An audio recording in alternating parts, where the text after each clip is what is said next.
আমাদের রাসূল তো আমাদের মডেল, ঠিক না? মডেল কি খালি নামাজে, বিবাহ, জিহাদের মডেল না? উনি রাষ্ট্র পরিচালনার মডেল না? ব্যবসায় মডেল না? লাকাদ কানা লাকুম ফি রাসূলিল্লাহি উসওয়াতুন হাসানা। সবার জন্যে না। নবী কি সবার জন্য মডেল না। লিমান কানা ইয়ারজুল্লাহ, শর্ত ওয়াল ইয়াউমাল আখিরা ওয়া যাকারাল্লাহ কাসীরা। খেয়াল রাখেন, আয়াতের ব্যাখ্যা আমরা ভুল করি বা বুঝি না বা বলি না। রাসূল সবার জন্য মডেল।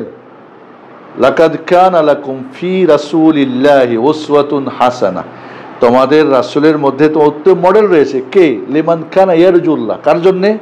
যে আল্লাহর,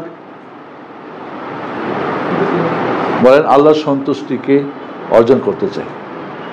ওয়াল ইয়াউমাল আখিরা, পরকালে বিজয় হতে চাই, দুনিয়ায় না। এই পৃথিবীর কেউ আমার প্রতি রাজি না, কিন্তু আমার রব রাজি। ওকে, সেটাই হলো এই ব্যক্তির জন্য মডেল মুহাম্মদ সাল্লাল্লাহু আলাইহি ওয়াসাল্লাম। আমি দুনিয়ার জয় পরাজয় আমার কাছে, আখিরাতের জয়। আর কি? ওয়া যাকারাল্লাহ কাসীরা, যে বেশি বেশি আল্লাহ জিকির করে। আচ্ছা, এই তিনটা কি মুহাম্মদ সাল্লাল্লাহু আলাইহি ওয়াসাল্লামের মাঝে ফুলফিল ছিল? কি বলেন, ছিল না? আল্লাহর সন্তুষ্টি তার সবার উপরে না?